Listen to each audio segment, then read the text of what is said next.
in Latino or other communities? So it's an excellent question. It's exactly what we are focused on. We're still collecting the information about race and ethnic data, racial and ethnic data regarding those who have been tested. We're working diligently to pull that together so that we can compare that against those who have responded as positive and better understand what the outcomes are and the impacts are on the communities who we are seeing higher rates within. It also helps guide the proactive approaches, some of which I shared today, more of which we're looking to do in really engaging with leadership at the community level to make sure that we are responding to what's needed. Those who do need to go to work, making sure that they have the support that they need, making sure if someone does need to quarantine and isolate, how can they do that safely if they are in a multi-generational home? Or those who need to have access to services and resources for food and medicine, how can we make sure that that's in place so that every community has the resource and the capacity to respond to the measures that we know work. The social distancing measures, the ability to test as many as we can, contact trace, make sure that people are quarantined and isolated safely and appropriately, and that they continue to have the support that they need. So we will share that as we have that data available, and it's exactly what we are working on. Dr. Alexander Scott, thanks so much. Rhode Island's news, traffic, and weather station. News Radio 920 and 104.7 FM. WHJJ, Providence, an iHeartRadio station. I'm Jim Gagliardi, News Radio 920 and 104.7 FM. Here are the top local stories we're following. Late Monday morning update on the coronavirus pandemic in the state. 5 more deaths from COVID-19, 339 new cases. Since March 1st, 155 people have died from coronavirus in Rhode Island.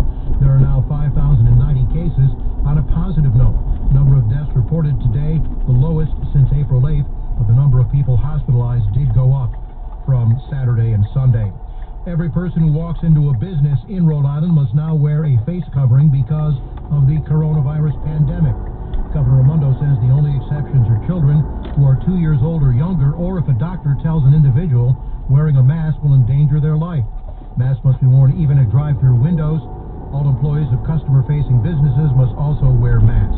Demand for food has increased at food pantries statewide due to the coronavirus pandemic. During a 4-week period, and on April 10th, the Rhode Island Community Food Bank distributed 1.3 million pounds of food. That's up from the million pounds usually provided in a month to 168 member organizations. Get news 24/7 on demand at newsradiori.com. Now, here's your Storm Team 10 forecast. This report is sponsored by Unbound.org. Cloudy skies through Monday afternoon, but a clearing trend is expected late in the afternoon and early in the evening, and that will help temperatures drop into the mid-30s today with that clear sky. Breaks of sunshine first thing on Tuesday, but tomorrow is a weather alert day as a cold front approaches. Showers and thunderstorms develop in the mid to late afternoon hours. Some could be severe at times with gusty winds and small hail. Highs reach the mid-50s. Windy and cooler for Wednesday. I'm Storm Team 10 meteorologist Anthony McCarry on News Radio 920 and 104.7 FM. Right now, there are young people across the world facing a tough choice. Continue their dream of education or drop out to help their family put food on the table. You can help change their future in a single moment. See how far your support can go at unbound.org. Unsettling words from a top health official. I'm Lisa Brady, Fox News. The head of the World Health Organization is warning that the worst is yet to come in the coronavirus pandemic, even as some countries and a handful of U.S. states begin to ease some restrictions. Dr. Tedros Ghebreyesus did not immediately clarify his statement, but there has been concern about a future spread of the illness through Africa, where health systems are far less developed. New York, the U.S. epicenter, is still seeing a gradual improvement in its numbers. Governor Cuomo reports 478 deaths on Sunday in New York State. That number is still horrifically high, but has declined for a third straight day. Hospitalizations also continue to trend down. But Cuomo says he has another worry about federal help. He says no monetary support from Washington would mean cutting schools 20%, local governments 20%, and hospitals 20%. And this is the worst time to do this. Today also starts the state's largest antibody testing effort to find out how many New Yorkers were infected and if they may be a key to a treatment. Colonel Scott, Fox News. The Trump administration isn't ruling out help for state and local governments, but wants to focus first on replenishing an empty fund for small businesses. However, those talks could meet Democrats' demands to include funding for hospitals and testing. Both sides signal a deal is close, but the timing of any vote is unclear. Lawmakers remain away from the Capitol. Protests still popping up at state capitals around the country, urging a return to work as some states begin a slow easing of restrictions, including Vermont. Cautiously putting people back to work and monitoring it for the next week to 10 days before we put more people back to work. State Senator Corey Parent says the first wave will be low or no contact jobs where social distancing can continue. America is listening to Fox News.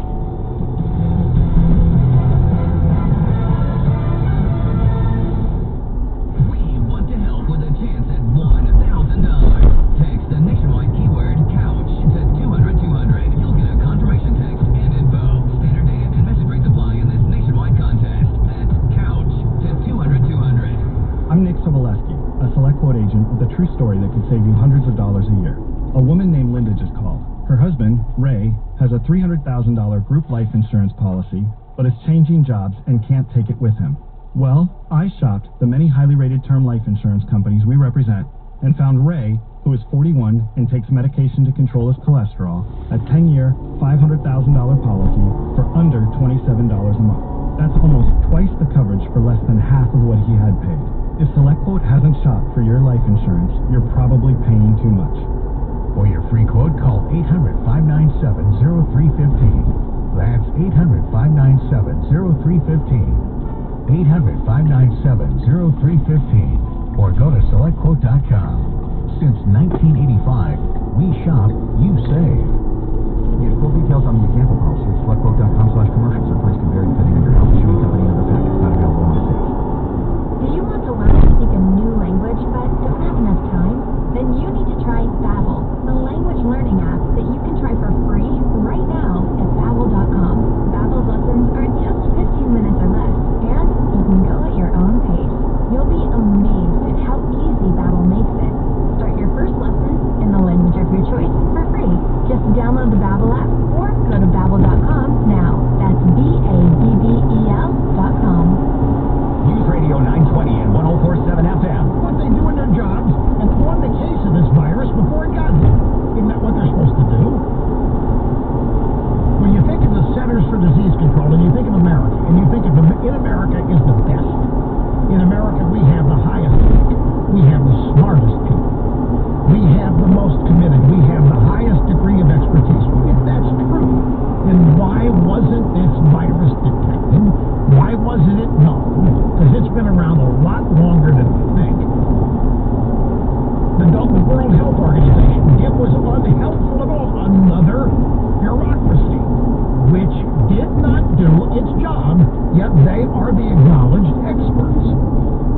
And now, after the acknowledged experts have gone on record and are responsible for public policy now we're getting independent scientists who are doing their own studies and finding that the infection may be much more widespread, 50 to 85 times more widespread. These are people not in government. These are people at universities and other research places. So, I'm now the left and the drive-bys love to run around now and suggest that one of the problems with Trump voters and Trump supporters is a general distrust of expertise. Let me tell you what the big problem is. The big problem is how the drive-by media doesn't question a one of them. The drive-by media doesn't have one question for any government expert they talk to. It could be an intel official lying to them about Trump and Russia. It could be somebody in the National Security Council lying to them about Trump's phone call with the president of Ukraine. It could be anybody at any government bureaucracy, whatever anybody there says, unless it's a noted Trump appointee, they are lying, according to the media. But everywhere else, they do not distrust this expertise. I'll never forget watching CNN did a town hall on something, might have been Hillary's